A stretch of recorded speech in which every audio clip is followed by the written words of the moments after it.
404 what का झटका लगा तेरे छूने से। वो एक्चुअली गाना था तो हमने उसी पे कोरिलेट कर दिया, क्योंकि लड़के आजकल ना गाना वाना बड़ा सुनते रहते हैं सब आजकल। हमारे लाइफ का सबसे अच्छा डिसीजन था कि हमने इंग्लिश मीडियम छोड़ के हिंदी मीडियम में आ गए। स्कूल में हम जब पढ़ रहे थे सरकारी स्कूल में, तो ऊपर से टूट के गिर गया था छत, थोड़ा सा तो फूट गया सर यहाँ पे मेरा। भाषा बाधा नहीं होनी चाहिए, खास करके एजुकेशन में। आपका बचपन कैसा था? मैंने गरीबी को उतने पास से देखा है कि लोग अपनी पत्नी को उतना पास से ना देखे हों। कोई भी गरीब से गरीब लड़का के लिए वो बड़े से बड़ी शिक्षा ग्रहण करने के लिए सपना देख सकता है और उसका सपना पूरा होगा। किसी एजुकेशन कंपनी ने कहा कि आप हमारे साथ आ जाओ नौकरी, और इनको जॉब ऑफर मिला, यू कैन से एक तरह से, एंड वो जॉब ऑफर था 107 करोड़ रुपए का। स्टूडेंट का प्यार होता है वो कभी नहीं खरीद सकते हैं। जिस दिन मेरे इंस्टीट्यूट पे बम चला था, पुलिस बाद में आई थी, अगल बगल जितने लॉज थे, जब लड़कों को पता चला था तो पूरे लड़के छाप लिए थे सबको। हमारे यहाँ किसी का दिल टूटता है तो वो मजनू नहीं बल्कि माझी बन के पहाड़ तोड़ देता है।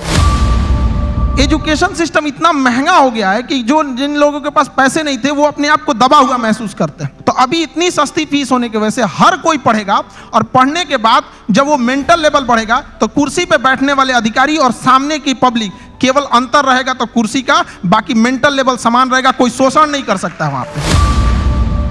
One of India top teacher हो, लेकिन आप खुद क्लास में कोई अव्वल स्टूडेंट, मतलब 37th आउट ऑफ 40th आए थे आप। बहुत ही अच्छा लगा आपको देख के।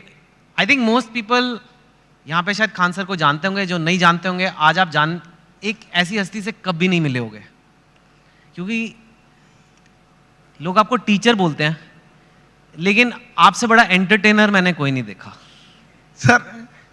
नहीं, सीरियसली ये नहीं समझ में आता है कि एजुकेशन इतना इंटरेस्टिंग चीज है, लोग इसको कैसे बोरिंग बना सकते हैं। तो पढ़ाई को इतना इंटरेस्टिंग बना दे कि लोग इसके सिवा कहीं हटना ही नहीं चाहे। हाँ, and before we get into the interview, मतलब मैं आपको बोलूँ इनके वीडियोस बड़े इंटरेस्टिंग होते हैं, वो बात और होती है, but let me show you the master at work. ठीक है, कोई सबसे बोरिंग सब्जेक्ट ले लेते हैं, ठीक है, फिजिक्स। उसमें कोई टॉपिक मैं याद कर रहा हूं अपने आईआईटी के दिन, इलेक्ट्रिक करंट अगर किसी को समझाना है बच्चे को, बिहार में हो, वो कहीं पे भी हो सकता है, और जिसको ज़्यादा नॉलेज नहीं है, इलेक्ट्रिक करंट क्या होता है, कैसे होता है, वोल्टेज वगैरह 3-4 मिनट में अगर समझाना है, तो अगर मैं आपको बोलूँ इलेक्ट्रिक करंट का चैप्टर पढ़ना है, बोलोगे my God such A boring text book. अब हम खान सर को कहते हैं इलेक्ट्रिक करंट। सर देखिए, हम लोग को जो पढ़ाना होता है तो उसमें एक एक्सपेक्ट ये भी होता है कि लड़कों को एग्जाम में पास करके एग्जैक्ट नंबर भी देना है। तो हमें उस एग्जाम के पॉइंट ऑफ व्यू तक पहुंचने में एक अच्छा खासा टाइम लगता है। लेकिन समस्या क्या आ जाती है कि हमारे सामने बच्चा जो पढ़ के आ रहा है, जो गांव से आ रहा है, तो कई ऐसे गवर्नमेंट स्कूल या फिर ऐसे जगहों से वो पढ़ के आ रहा है कि जिसका स्टैंडर्ड एकदम, मतलब हम एवरेज से भी नीचे समझ जाते हैं। तो सबसे पहले तो चैलेंज हो जाता है उसको ऊपर लेके आना वहाँ तक। तो एक इलेक्ट्रिक करंट जैसे आप बोले वहाँ पे, तो लड़के जब शुरू में आते हैं तो उनको ये नहीं समझ में आता कि एम्पियर क्या चीज़ है, वोल्टेज में अंतर क्या नहीं समझ पाते, तो उनको समझाना काफ़ी चैलेंजिंग हो जाता है। तो वही एक छोटा मोटा कि हम लोग ये समझते कि जब हम लोग पढ़ते थे तो हमारे दोस्त हमें अच्छे से समझा देते थे, और वो देहाती भाषा में समझाते थे, और टीचर लोग एक स्टैंडर्ड फॉलो करने लगते थे। तो हमें ऐसा लगता था कि मेरा दोस्त ही ज़्यादा जानकार है। लेकिन ऐसा नहीं कि टीचर के पास नॉलेज रहता था, बट बताते नहीं थे। तो हम लोग के पास जब लड़के आते हैं इलेक्ट्रिक करंट के लिए, तो उसको क्या समझाएगा आदमी कि एक इलेक्ट्रॉन एक छोटा सा पार्टिकल होता है, वो कितनी ज़्यादा आ रहा है, कितना ज़्यादा आ रहा है, वो संख्या में दिख रहा है, कितनी भीड़ आ रही है, वो भीड़ उसके लिए एम्पियर हो गई, कितनी भीड़ आ रही है, और किस प्रेशर से भीड़ आ रही है वो उसके लिए वोल्टेज हो गया। अगर 220 वोल्ट है तो उसका प्रेशर अलग, 440 है तो उसका प्रेशर अलग। तो जहां भी हम लोग भीड़ से निकलते हैं तो क्या चीज़ होती है, दो ही चीज़ें होती हैं, भीड़ कितनी है और किस स्पीड से निकल रही है। तो जितनी ज़्यादा में भीड़ है वो उसका एम्पियर हो गया, जिस प्रेशर से निकल रही है वो उसके लिए वोल्टेज हो गया, जितना ज़्यादा होगा वो। तो इससे क्या होता है ना कि लड़के को पहले समझ में आता है कि नहीं वो रिलेट कहाँ करना है, फिर धीरे धीरे तो वो चीज़ें उसको एग्जाम तक तो पहुँच ही जाएगा, लेकिन उसको अपने पास हौसला ना खो दे शुरुआत में ही, इसलिए उसके एक फ्रेंड की तरह बताना जरूरी होता है। ठीक है, यू सॉ और मैंने तो वो वीडियो देखा है आपका इलेक्ट्रिक करंट का, उसमें तो अभी तो आप फिर भी उसमें और भी हैं कि 404 वॉट का झटका लगा तेरे छूने से। वो एक्चुअली गाना था तो हमने उसी पे कोरिलेट कर दिया, क्योंकि लड़के आजकल ना गाना वाना बड़ा सुनते रहते हैं सब आजकल, तो हमें लगा कि यहीं से इन लोगों को, मतलब हम ये नहीं कहते हैं कि तुम अलग से टाइम निकालो, बट जिस चीज़ों को वो देख रहा है, जिसके सराउंडिंग्स में वो रह रहा है, उसमें हर जगह पढ़ाई छुपी हुई है, हम क्यों ना उसको उसी से कोरिलेट कर दें। टंगस्टन का आपने बताया कि लाल हो जाता है, वो 2 लोग लड़ रहे हैं, जरा वो भी बताइए। वो जैसे लड़कों सब आते हैं सब, तो उनको ये समझ में नहीं है फिजिक्स ना, एक तो कुछ ऐसे होते हैं दिमाग में लेके चले जाते हैं, भैया ये तो मेरे लिए बना ही नहीं है। ऐसा नहीं है, हमारा कोशिश ये रहता है कि एक मजदूर जो है, अगर मजदूरी करके आ रहा है, उसने पढ़ाई नहीं किया है, फिर भी उसको अगर क्वांटम फिजिक्स समझा दिया जाए, ये होती है टीचिंग वहाँ पे, ताकि आपका बैकग्राउंड से कोई मतलब नहीं हो, हम जो टॉपिक अभी पढ़ रहे हैं यहाँ तक समझ में आए। टंगस्टन जैसे आप बोले थे यहाँ पे, तो लड़कों लोग को प्रॉब्लम हो रहा था, तो हमने बस उन लोगों को यही बताया कि जैसे आप लोगों को गुस्सा लगता है, तो अलग अलग तरीके से कोई गुस्सा होता है, कि कोई गुस्सा होगा तो गालियां देने लगता है, कोई 1-2 हाथ लगाने लगता है, कोई सरापने लगता है कि तुम्हारा ये हो जाए वो हो जाए वहां पे। उसी तरह मेटल्स की अलग अलग खासियत होती है। टंगस्टन उसमें है, उसको करंट देंगे तो गुस्से से लाल हो जाएगा, इसलिए हीटर में उसको लगाते हैं, ये सॉरी टंगस्टन देंगे तो चमकने लगता है, इसलिए बल्ब में डाल देते हैं। अलग अलग चीजें होता है, नाइक्रोम होता है, चमक के हीट देने लगता है। तो वही वो जिस चीज को देखा है उस चीज में उसको अच्छे से समझाया जाए। मैंने आज तक ऐसा टीचर नहीं देखा सर, बट जो आप कर रहे हैं, I can't even tell you, आप कितनी बड़ी सेवा कर रहे हैं हमारे देश में। जैसे आपने कहा कि एक मजदूर को भी क्वांटम फिजिक्स समझ आ जानी चाहिए, इतना बड़ा सपना लेना ही कि ये पॉसिबल भी है। क्योंकि मैंने तो जहाँ तक देखा, एक एलीट क्लास होती है इंडिया में, उसी को इंग्लिश मिलती है, और वो इंग्लिश जिसको मिलती है उसी को एक सर्टन टाइप ऑफ एजुकेशन मिलती है, और फिर वही और आगे बढ़ता जाता है, वही नौकरियाँ ले जाता है, वही टॉप पोजिशंस ले जाता है। आपने उसको तोड़ने की कोशिश किया। हमारे लाइफ का सबसे अच्छा डिसीजन था कि हमने इंग्लिश मीडियम छोड़ के हिंदी मीडियम में आ गए। आपने ये मेरी जिंदगी का सबसे अच्छा डिसीजन था। अगर हम नहीं छोड़े रहते तो कहीं कुछ भी नहीं गए रहते। क्या पढ़ रहे हैं हमें नहीं समझ में। हाँ जरूर है कि इंग्लिश मीडियम में या फिर जो आजकल की स्टैंडर्ड है उसमें हम जितने पैसे खर्च कर रहे हैं, जितना इंफ्रास्ट्रक्चर कर रहे हैं, तो अगर हम हजारों की भीड़ अगर किसी चीज में लगाएंगे तो 1-2 तो सफल होके आएंगे ही आएंगे ना। लेकिन एक ये भी तो देखिए हमने कितने उसमें लगाए और कितना आउटकम आया यहाँ पर। तो हिंदी मीडियम के आप स्कूल में, हमारे यहाँ पे एक स्कूल में हम जब पढ़ रहे थे सरकारी स्कूल में, तो ऊपर से टूट के गिर गया था छत, थोड़ा सा तो फूट गया सर यहाँ पे मेरा। अब बताइए वहाँ के लड़का सबको तो पहले दिखना पड़ता है कि मेरा बिल्डिंग कैसा है। तो ये सब भी तो मायने रखता है वहाँ पे। तो ऐसा नहीं है कि उनको जितना हम लोग अगर मोटिवेट करें, या अच्छा एक चीज़ और भी है, लोग सफल होने के बाद ना इंग्लिश को ज़्यादा प्रीफर करने लगते हैं। तो ऐसा लगने लगता है कि इंग्लिश ही है, बहुत बड़ी भाषा ही है। ऐसा नहीं है, भाषा बाधा नहीं होनी चाहिए, खास करके एजुकेशन में। जी हाँ बिल्कुल। आपका बचपन कैसा था? मैंने सुना है बहुत मतलब पैसे की कमी रही, ये वो, कितनी आपने गरीबी देखी है काफ़ी। मैं जानना चाहता हूँ क्योंकि लोगों को पता लगे कि आपके बैकग्राउंड के लोग भी कितना ऊपर गए हैं, तो इसके लिए ये बताना ज़रूरी है कि आपका बचपन कैसा था। अब गरीबी की हम क्या बोलें, हमने गरीबी को उतने पास से देखा है कि लोग अपनी पत्नी को उतना पास से ना देखे हों। लेकिन फिर भी कुछ चीज़ें थी, दोस्तों ने काफ़ी हेल्प किया, वो अपने पॉकेट खर्च में से कुछ पैसे देते थे ताकि आदमी पढ़ सके यहाँ पे। तो काफ़ी दोस्तों ने भी हेल्प किया यहाँ पर। और धीरे धीरे कुछ टीचर्स भी आए हैं, वो लोग ने भी, पहले कुछ टीचर थे जो मतलब बहुत कम फी में पढ़ाते थे, तो हमें भी ऐसा लगा था कि जैसे हमारे साथ के बहुत सारे लड़के उनको अच्छी कोचिंग्स मिल गई 10th और 11th के बाद, तो उन लोग काफ़ी अच्छे अच्छे जगह पढ़ने लगे। हम लोग उनको देखते थे तो ऐसा लगता था कि ये जगह हमारे लिए नहीं है, एक अलग सी फील आती थी कि ये मेरे लिए नहीं है यहाँ पर। तो फिर जब हम लोग टीचिंग में आए तो हमने सोचा था कि भाई कोई भी गरीब से गरीब लड़का के लिए वो बड़े से बड़ी शिक्षा ग्रहण करने के लिए सपना देख सकता है और उसका सपना पूरा होगा। Very nice. सुना है कि आपके पास एक बार घर जाने के लिए 90 रुपए की टिकट थी, आपके पास थे नहीं 90 रुपए, 40 रुपए थे, तो इसलिए आप जा ही नहीं पाए घर, कुछ ऐसा भी कुछ हुआ था? वो दिन मेरे ज़िंदगी का सबसे मतलब अजीब सा दिन था, क्योंकि हम जब कोचिंग चालू किए तो हम मेरे दादाजी ने हमसे जब प्रॉब्लम्स इतनी ज़्यादा आने लगी, तो दादाजी ने बताया कि देखो सपने तो इंसान के बहुत बड़े होते हैं, सपने कभी मतलब ख्वाहिशें ख़त्म भी नहीं होती हैं, लेकिन कुछ ज़रूरतें होती हैं। तो पहले अपनी ज़रूरतों को देख लो, फिर उसके बाद अपने सपनों के लिए आगे बढ़ना। और दादा का रोल बहुत बड़ा होता है ज़िंदगी में। एक पोता के लिए उसकी ज़िंदगी का पहला दोस्त उसका दादा होता है, और एक दादा के लिए उसकी ज़िंदगी का आखिरी दोस्त उसका पोता होता है। तो मेरे दादाजी ने एकदम दोस्त की तरह रहे उन्हें। तो सबसे पहले हमने होम ट्यूशन चालू किया, जहाँ से हम बेसिक चीज़ें निकाल सके। तो पहली बार हमने एक बच्चे को होम ट्यूशन दिया तो उसको 600 रुपये मिले वहाँ से, जिससे कुछ रूम रेंट वगैरह निकल जाए। फिर एक 800 का मिला, ऐसे मिलते मिलते गया। उसके बाद हम एक कोचिंग्स में गए पढ़ाने के लिए। तो वो कोचिंग में शुरुआत में 4-5 लड़के थे, अगले दिन 50-60 हुए, फिर धीरे धीरे बढ़ते गए। एक हफ्ते में पूरा क्लास ही चेंज हो गया। तो हम पढ़ाने लगे, कोचिंग बहुत अच्छे चलने लगी। तो उन लोगों ने कहा कि फीस आपको बढ़ाना पड़ेगा क्योंकि पैसे तो वहीं से आएंगे आप। तो हमने फीस बढ़ाने का विरोध किया, तो उन लोगों ने कहा ऐसे नहीं होगा, तो फिर हम अपने से पढ़ाना चालू कर दिए।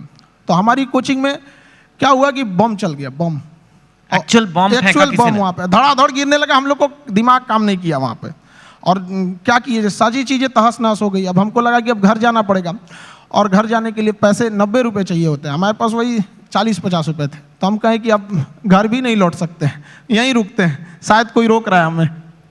वाह। तो जहाँ 40-50 रुपए की बात थी, मैंने सुना है कि आपको अभी थोड़े दिन पहले ही किसी एजुकेशन कंपनी ने कहा कि आप हमारे साथ आ जाओ नौकरी, और इनको जॉब ऑफर मिला, यू कैन से, एक तरह से, एंड वो जॉब ऑफर था 107 करोड़ रुपए का। तो यू नो व्हेन, एक वो दिन भी आपने देखे हैं जो 40-50 रुपए नहीं है, घर जाने के दुकान बंद करके, और 100, लेकिन स्वैग देखो, आप मना कर दिया। हमने मना कर दिया है, हमको 140 करोड़ नहीं चाहिए। हमें 140 करोड़ में आप पैसे ले सकते हैं, लेकिन जो स्टूडेंट का प्यार होता है वो कभी नहीं खरीद सकते हैं। जिस दिन मेरे इंस्टीट्यूट पे बम चला था, पुलिस बाद में आई थी, अगल बगल जितने लॉज थे, जब लड़कों को पता चला था तो पूरे लड़के छाप लिए थे सबको, और पूरे ऑर्गेनाइज अगल बगल की कोचिंगें डर के मारे बंद हो गई थी। और हमारी कोचिंग बम लगने के बाद भी नेक्स्ट बैच से एज इट इज चली थी, बाकी बच्चे नीचे खड़े थे। ये 107 करोड़ में कोई नहीं खरीद सकता है। और हम जिस जगह से आए हैं, बिहार से, यहाँ का अलग ही एक स्वैग है, वो तो मुझे पता है। हाँ, हम लोग आए, उसका अलग स्वैग है। हमारे यहाँ किसी का दिल टूटता है तो वो मजनू नहीं बल्कि माझी बन के पहाड़ तोड़ देता है। अरे बाप। हमारे यहाँ उगते, हर जगह उगते सूरज की पूजा की जाती है, हमारे यहाँ डूबते सूरज को भी पूजा किया जाता है। हमारे यहाँ युद्ध से पहले बुद्ध पढ़ा दिया जाता है। तो हम उस जगह से आए हैं जहाँ पे किसी को, अगर किसी को ऐसा लगेगा कि उसको दबा के उसको रास्ते से हटाया जा सकता है, तो नहीं हो सकता है वो। अरे वाह। लेकिन यू नो अभी ये ऐसा फील्ड बन गया है, कोचिंग, एजुकेशन वगैरह, जहाँ लोग बहुत, आपकी बात अलग है, लेकिन लोग बहुत पैसे बना रहे हैं। लाइक ऐसे खबरों में तो आ रहा है बहुत करोड़ों में। हमने यूपीएससी जो चालू किया, पैसा आपको मोटिवेट नहीं करता? नहीं, पैसे हमारा एक अलग सपना है। अब किसी को बोलते हैं तो उसको अजीब सा लगता है। जैसे कोई घर है, अगर वो सड़क से ज्यादा नीचे धंस गया तो एक टेक्नोलॉजी आ गई है, जैक लगा के उसे उठा देते थे। तो हमें ऐसा लगता है ना कि हमारे इंडिया में भी ना एजुकेशन सिस्टम इतना महंगा हो गया है कि जो जिन लोगों के पास पैसे नहीं थे वो अपने आप को दबा हुआ महसूस करते हैं। तो हमने इंडिया के सबसे बेस्ट टीचरों के साथ अपने साथ जोड़े, और उन लोगों को भी धन्यवाद देते हैं जो जुड़े। और जो फीस यूपीएससी स्पेशली कहते हैं, जो सबसे इंडिया में टॉप एलीट जॉब वही है, उसकी जो फीस 2.5 लाख थी, सेम टीचर के साथ सेम पढ़ाई को हमने 7,500 रुपए में दे दिया। 2.5 लाख से 7,500 में। हाँ, इससे क्या होगा कि हर गरीब लड़का भी पढ़ सकता है। होता क्या था सर कि यूपीएससी निकालने के बाद जो डीएम की कुर्सी पे बैठते थे तो उनका मेंटल लेवल बहुत हाई रहता था, लेकिन जो पब्लिक रहती थी उनका मेंटल लेवल बहुत नीचे रहता था। तो अभी इतनी सस्ती फीस होने की वजह से हर कोई पढ़ेगा, और पढ़ने के बाद जब वो मेंटल लेवल बढ़ेगा तो कुर्सी पे बैठने वाले अधिकारी और सामने की पब्लिक, केवल अंतर रहेगा तो कुर्सी का, बाकी मेंटल लेवल समान रहेगा, कोई शोषण नहीं कर सकता वहां पे। Very nice. मैं आपसे पूछना चाहूँगा, इनफैक्ट यूथ जो है, आज भारत का यूथ है, कोई एवरेज लड़का है, लड़की है, चाहे बिहार में है, चाहे असम में है, तमिलनाडु में, कहीं भी हो सकती है, वो लाइफ में आगे बढ़ना चाहते हैं, ठीक है, और पढ़ाई एक जरिया है, पर आप उन्हें ओवरऑल क्या मैसेज दोगे? क्या करना चाहिए एक इंडिया के यूथ को जो लाइफ में अपने आप को ऊपर जाना चाहता है, स्पेशली जो हो सकता है हिंदी बोलने वाले बैकग्राउंड से हो, हिंदी मीडियम से हो, ब्लू कॉलर से वाइट कॉलर जाना है, अपनी औकात पार करनी है, जो आपने इतनी ऐसे पार किया कि मतलब 107 करोड़ हो गए नहीं चाहिए, मतलब दैट लेवल तक डेफिनेटली आपके पास लेसन्स हैं बच्चों को देने के लिए, उनको आप क्या बोलोगे? देखिए, आजकल के लड़कों के पास ना डिस्ट्रैक्शन बहुत ज़्यादा हो गया है। वो मोबाइल में घुस रहे हैं तो उधर ही घुसते रह जा रहे हैं, पढ़ रहे हैं, ऊपर से एक नोटिफिकेशन आया व्हाट्सएप, उस पर कोई लिंक खुला, उधर ही के उधर ही रह जा रहे हैं। तो पहली बात कि लड़कों को अपने आप में एकदम श्योर रहना चाहिए कि अगर हमें डिस्ट्रैक्शन से बचना है, मोबाइल, तो उसका डिसाइड करो कि भाई हमें अगर 2 घंटे चलाना है तो चलाओ, लेकिन एक फिक्स फ्रेम होना चाहिए कि 2 से 4 चलाएंगे, उसके बाद किसी का कॉल आएगा नहीं उठाएंगे, चाहे कोई भी हो। तो उस टाइम फ्रेम के बाद उनको नहीं होना चाहिए। दूसरा, आजकल और भी कई प्रॉब्लम, लड़कों के अंदर में आइडियाज बहुत है, मुझे ये करना है, सपने बहुत है, एम्बिशन, एग्जीक्यूशन नहीं। अरे भैया करो ना, जब करना है तो चालू करो उसको। यहाँ पे तो टाइम टेबल बनाएगा, जिस दिन टेंशन में आएगा ना टाइम टेबल बनाया, आज हमको पढ़ना है, और रे को साफ करेगा, किताब वगैरह उसमें अच्छे से रखेगा, 2 दिन फॉलो करेगा, उसके 15 दिन बाद कहेगा तरीका फिर बनाते हैं टाइम टेबल, वो गड़बड़ हो गया था, आप थोड़ा सा अच्छा वाला बनाना है। तो ऐसा नहीं करना चाहिए। सारे लड़कों को अपना स्ट्रेंथ भी देखना चाहिए। अगर सब लड़के एक जैसे नहीं होते हैं, जिस चीज के लायक हैं उसमें तैयारी करना चाहिए। शुरुआत में कहीं पे भी पहले अपना एक गोल सेट कर लेना चाहिए कि हमारी यहां से जरूरतें पूरी हो जाएंगी, अब इसके बाद हमें अपनी ख्वाहिशें पूरी करनी है शुरुआत से। अब जैसे गरीब के घर का लड़का उसकी रिस्पॉन्सिबिलिटी के चक्कर में अपने स्किल को मार देता है।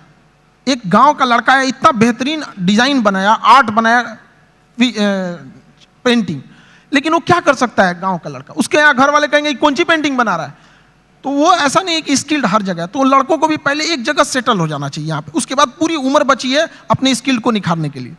जी हाँ, वेरी नाइस, वेरी नाइस। आपके जो वीडियोस है मैंने देखा है, आप खुद काफ़ी आपको पढ़ना पड़ेगा। आपके जो वीडियो है, जैसे फिजिक्स तो मैंने एक एग्जाम्पल दिया, आपने फॉरेन अफेयर्स पे वीडियो बनाए हैं, इजराइल पैलेस्टाइन पे, रशिया यूक्रेन पे, इंडिया पाकिस्तान, उस पर तो कंट्रोवर्सी भी होती है, और कॉन्स्टिट्यूशन ऑफ इंडिया पे, कोई टॉपिक ले लो, और इतना आप पढ़ाई खुद करते हो। और जहाँ तक मैंने सुना है, अब आप तो one of India's top teacher हो, लेकिन आप खुद क्लास में कोई अव्वल स्टूडेंट, मतलब 37 आउट ऑफ 40 आए थे आप। हम 40 लड़कों के क्लास में 37 आए थे।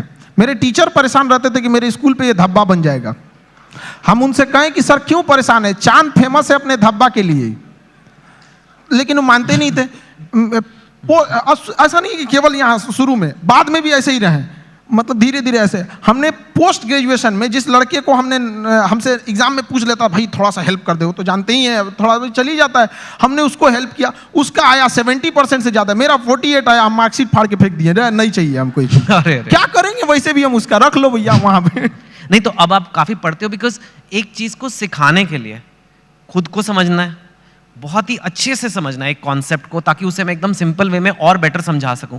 तो आप खुद काफी पढ़ते हो, खुद काफी स्टडी करते हो? काफी, इसके लिए बहुत मेहनत करना पड़ता है। और कई बार हमें लगा कि हम किसी टीम को लगा देंगे, वो टीम हमसे परेशान होकर भाग जाती है कि भैया इनके साथ झेलना बड़ा मुश्किल है, ये क्या क्या चीजों की रिक्वायरमेंट है, तो उसके लिए थोड़ा बैकग्राउंड में मेहनत ज्यादा करना रहता है।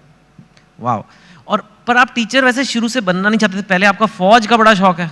आज भी मेरा शौक फौज का है, मतलब आज भी हमारी ख्वाहिश वही है, आज भी मौका मिले तो वहीं चले जाए। लेकिन मेरा ना हाथ काफी टेढ़ा है यहाँ पे, तो इतना टेढ़ा है, उन लोगों को लगा मतलब। आप गए थे? हाँ, एनडीए का एग्जाम दिए, यूपीएससी लेती है, हम सारे लोगों को बताए देखिए यूपीएससी एग्जाम लेती है, और इसका फीस भी 150 रुपये का फॉर्म आया उस समय एनडीए का, हम लोग के समय।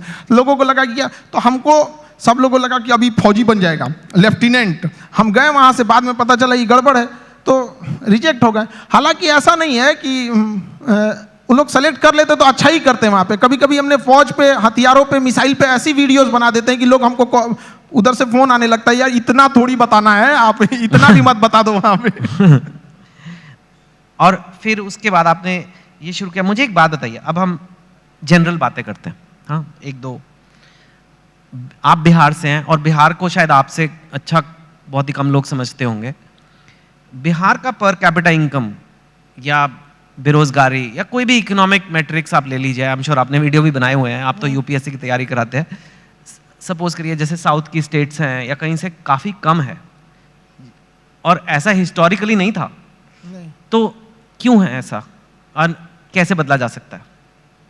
देखिए, बिहार के पिछड़ेपन का कई कारण है, तो हमें अब उस कारणों के पीछे अब उतना भागेंगे लोग तो सही नहीं है, फिर तो कारण गिना के चलेंगे। हाँ, अब आगे बढ़ सकता है। अब हम बच्चों से जब मिलते हैं तो उनके अभी क्या कारण, एक दो कारण तो बताइए। देखिए, एक वहाँ पे एजुकेशन सिस्टम जो था पूरी तरह से चरमरा गया है। एजुकेशन सिस्टम जो अच्छा है वो इतना महंगा है कि एक लेवल के लोग वहाँ जा नहीं सकते उस चीज़ों को। दूसरा, किसी भी तरह का कहीं पे भी फिनेंशियल चीज़ें ना होती हैं, एक्टिविटीज़ होती हैं, तो बाकी उसके साथ साथ कई चीज़ें की ग्रोथ होने लगती है। जैसे गरीबी अगर घुसेगा ना तो कई चीज़ों को तबाह करके रख देता है वहाँ पे। तो पॉपुलेशन ज़्यादा होने की वजह से गरीबी ज़्यादा हो गया, इंडस्ट्रियलाइजेशन हुआ नहीं, फ्रेड रूल ला दिया गया ताकि यहाँ से मिनरल्स वगैरह, उस समय झारखंड साथ में था भी तो यहाँ से मिनरल्स बाहर जाते थे तो उस पर गवर्नमेंट सब्सिडी दे देती थी, जिस वजह से इंडस्ट्रीज को लगा कि क्या जरूरत है यहाँ इस्टेब्लिश करने में। नेचुरल प्रॉब्लम्स भी है, बाढ़ वगैरह की, तो कई कारणों से बिहार काफ़ी पीछे रह गया। लेकिन अभी का क्या है कि एजुकेशन ही एक ऐसा रास्ता है, एक ऐसा हथियार है एजुकेशन, जो किसी मेटल डिटेक्टर में भी नहीं पकड़ा जाता है। लेकिन इसकी एक ही खराबी है कि ये काफ़ी लॉन्ग टाइम समय लेता है। चावल की खेती 1 साल में रिजल्ट दे देता है, शीशम सागवान लगाइएगा 15 साल में हो जाएगा। एजुकेशन आपको 20-25 साल लेगा, लेकिन एक ऐसा इन्वेस्ट है जो जिंदगी भर आपको रिटर्न देते रहेगा यहाँ पे। तो एजुकेशन से ही किसी चीज़ को बदला जा सकता है, और आजकल के यूथ में वो चीज़ आ गया है। अब वो ना ब्रॉड लेवल पे सोच रहे हैं, और कई बार ऐसे यूथ भी घबरा जाते हैं कि सर कहीं कहीं ऐसे न्यूज़ भी आती है कि इतना पढ़ा लिखा होकर छोटा जॉब कर रहा है। ये हकीकत है और इसे देखा भी गया है कि बहुत पढ़े लिखे लोग छोटे जॉब में भी गए हैं, लेकिन वो बहुत दिन तक वहाँ रुकेगा नहीं, वो वहाँ नहीं रुकेगा। मैं दरिया हूँ, अपना हुनर जानता हूँ, जहाँ से भी गुजरूंगा अपना रास्ता बना लूंगा। तो एजुकेशन वाले लोग जहाँ भी जाएंगे वो कुछ देर तक किसी प्रॉब्लम से वहाँ रुक सकते हैं, लेकिन फिर वो अपना रास्ता निकाल लेंगे। तो हर बच्चों को यही कहते हैं, थोड़ा वक्त लेगा, लेकिन एक दिन जब पलटेगा ये वक्त तो पूरी दुनिया देखेगी। Thank you.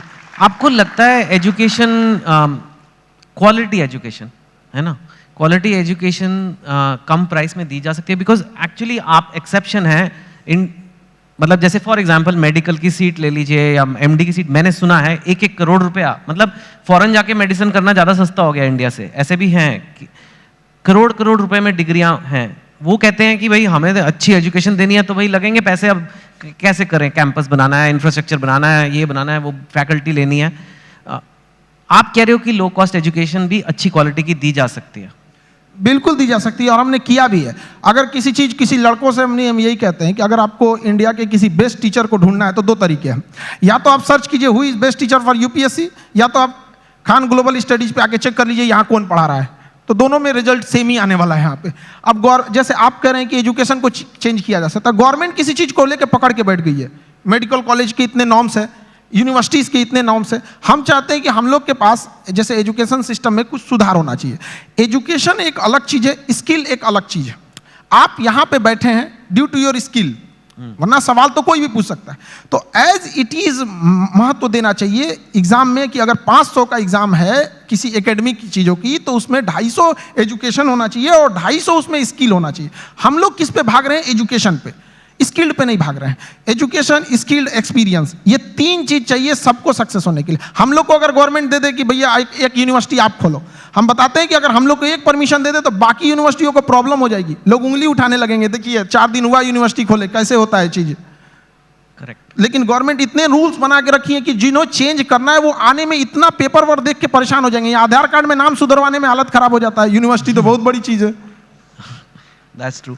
आप कंपेटिटिव एग्जाम्स के लिए बच्चों को पढ़ाते हो, जो एक इंडिया में बहुत बड़ी नीड है, लेकिन कई बार कंपेटिटिव एग्जाम्स की वजह से बच्चे बहुत गलत कदम भी उठा लेते हैं। कोटा में आपने सुना होगा, कई लोग अपनी जान पे, मैं बोलना नहीं चाहता, लेकिन आपको पता है क्या क्या कदम उठाते हैं। और इतना ज़्यादा, अगर कुछ बच्चे ऐसा कर रहे हैं तो कितने ज़्यादा बच्चों में स्ट्रेस होगा, प्रेशर होगा। आप भी वो देखते हैं बच्चों में, और जो पेरेंट्स ये देख रहे हैं टीवी पे या यहाँ पे, उनको क्या कहेंगे कि कैसे उस चीज़ को हैंडल करना है? क्योंकि इंडिया में कंपटीशन का लेवल कुछ ज़्यादा ही है। मैंने सुना है मतलब एक पोस्ट के लिए, एक जॉब के लिए मतलब कितने लोग हैं। सो कैसे एक आदमी अपना मेंटल हेल्थ या कहें उसे अच्छा रखे? देखिए, बच्चों में एक चीज़ हम ये कहेंगे कि अगल बगल के एक्सपेक्टेशंस को वो देख लेता है और घबरा जाता है। वो अपनी माँ की बातों को सुने। जब हम फेल होते थे ना, तो मेरी मम्मी हौसला बढ़ाती रहती थी, कहती थी दुनिया तुम बहुत आगे जाएगा। हम कहते थे टीचर लोग कहते हैं कि तुम धब्बा हो, तो उनका कहना था टीचर लोग क्या जानेंगे तुमको, हम तुमको ज़्यादा जानते हैं, पूरी दुनिया की तुलना में हम तुमको 9 महीना पहले से जानते हैं, तो हमसे बेहतर तुम्हें कोई नहीं जानेगा। यहाँ पे स्टूडेंट को भी कहते हैं एक बार अपने माँ बाप को देखो, तुम हीरा हो, तुम्हें कोई नहीं बदल सकता है। अपने दुनिया के दबाव में नहीं आना चाहिए। जिस पे यह जग हंसा है उसने इतिहास रचा है। वहाँ पे क्या हो गया ना, इतने बर्डन डाल दिए गए हैं, उनको लगता है कि आईआईटी बहुत, या फिर आप एम्स हो गया, आईएम हो गया। ऐसा नहीं है, यहाँ अच्छे लड़के गए हैं जिन्होंने आईआईटी को अच्छा बनाया है। वरना आईआईटी बिना एग्जाम लिए और डायरेक्ट सिलेक्शन दे के दिखा दे, फिर देखे वो मेंटेन कर पाएगा? नहीं। वो एग्जाम लेके अच्छे लड़कों को ही सेलेक्ट करके लाती है यहाँ पे। तो लड़कों को भी मेहनत करते रहना चाहिए और कभी सुसाइड वगैरह पे नहीं सोचना चाहिए। हो सकता है कि जिनको लगता है कि मेरा एग्जाम नहीं हो पाया, आगे जाने के बाद उनकी कंपनी में एग्जाम पास करने वाला एम्प्लॉय बन जाए। सही बात है, नाइस। आर्टिफिशियल इंटेलिजेंस की आजकल बड़ी खबरें आ रही है। एक ये चैट जीपीटी आ गया है, आपने देखा ही होगा। कई लोगों को खतरा हो रहा है कि अब तो इतने बढ़िया कंप्यूटर हो जाएंगे, इतने बढ़िया ये आर्टिफिशियल इंटेलिजेंस हो जाएगा कि वही आंसर लिख देगा, वही सब कुछ कर देगा, मतलब नौकरियां सारी जगह गायब हो जाएंगी। आप आर्टिफिशियल इंटेलिजेंस को कैसे देखते हैं और आपको लगता है कि ऐसा कुछ? आर्टिफिशियल इंटेलिजेंस ह्यूमन इंटरवेंशन को थोड़ा कम कर देता है, लेकिन ये मिथ है कि आने के बाद काम खत्म कर देगा। इंडिया में जब कंप्यूटर आ रहा था तो लोगों को यही लगा था कि पूरी लोगों का काम खत्म कर देगा। ये उसी का एडवांस वर्जन है। ऐसा नहीं है कि लोगों का काम खत्म। आप उस समय एक नए नीड्स होंगी, नई ज़रूरतें होंगी, उस पर इंसान शिफ्ट हो जाएगा। कभी ये खत्म नहीं होगा। आर्टिफिशियल इंटेलिजेंस का दुरुपयोग बहुत हो सकता है, इससे बचना चाहिए। गवर्नमेंट को आर्टिफिशियल इंटेलिजेंस से मिसयूज को रोकने के लिए एक हार्ड कदम उठाने चाहिए। भारत में आईटी रूल्स उतने मतलब स्ट्रिक्ट नहीं है। ज़्यादा वक्त बचा नहीं है, लेकिन आप काम ही करते रहते हो, सारा टाइम काम करते रहते हो। हमको तो बस पढ़ाना रहता है, पढ़ा के हटे फिर उसके बाद खाली बैठते तो सोचते हैं कि और कौन से टॉपिक पर, इस टॉपिक को हमने इस बैच में ऐसे पढ़ाया, अगली बैच में इसको और अच्छे से कैसे समझा सकते हैं। आप इतने सारे बच्चों का सोचते रहते हो, कभी ये नहीं सोचते आपके अपने बच्चे होंगे? प्यार व्यार हुआ है आपको कभी? दिल, आप इतने एग्जाम्पल देते हो मजनू वाले अपने टॉक्स में, मैंने देखा है मजनू 400 वोल्ट का झटका, पता नहीं कितना। हाँ, तो आपका कभी दिल, या आप सिंगल हैं, मैरिड हैं, मतलब क्या? क्योंकि ये आता है कई बार लोग, अब आप इतनी हस्ती बन चुके हो कि लोग ये सब सवाल पूछते हैं सर। नहीं देखिए, ये सब चीज़ हम सिंगल, ये सब लोग तो घर वाले डिसाइड करेंगे, उन लोग का गृह मंत्रालय का ये काम होता है, ये मम्मी पापा का काम है आज चीज़ों को। आजकल के लड़कों को बस ये कहेंगे, ये सब डिस्ट्रैक्शन से उन लोगों को बचना चाहिए यहाँ पर। और रही बात हमारा, तो हमको मेन काम रहता है लड़कों के बारे में ही सोचते रहे, स्टूडेंट को कैसे समझाया जा सकता है। अपने ही पानी में घुल जाना ही बर्फ का मुकद्दर होता है। तो हम लोग बच्चों के लिए और उनकी बेहतर कैसे किया जा सकता है, इसी पे ज़्यादा ध्यान रहता है। फिर भी थोड़ा तो मतलब अपने लिए भी वक्त निकालिए कुछ। You are one of India's most eligible bachelors now, आपको पता है ना ये बात? वक्त मिलेगा तो वक्त निकाल लेंगे। हाँ, तो ठीक है। नहीं, वो तो खैर मस्ती पूछ रहा। और जाते जाते बस यही कि काफ़ी हमारे पास वक्त नहीं उतना, कई बार कंट्रोवर्सीज हुई हैं आपके वीडियोस पे, आपके कंटेंट पे, आपके नाम पे, आपका नाम असली क्या है, कुछ ऐसे ये सब। And I don't want you to answer each of them. आप उनको कैसे देखते हो?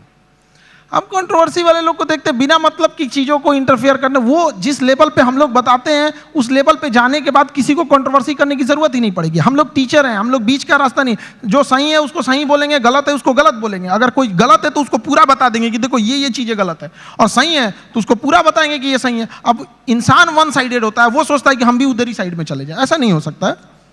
ठीक है खान सर, बढ़िया काम कर रहे हो, करते रहिए। धन्यवाद। Thank you so much. Thank you.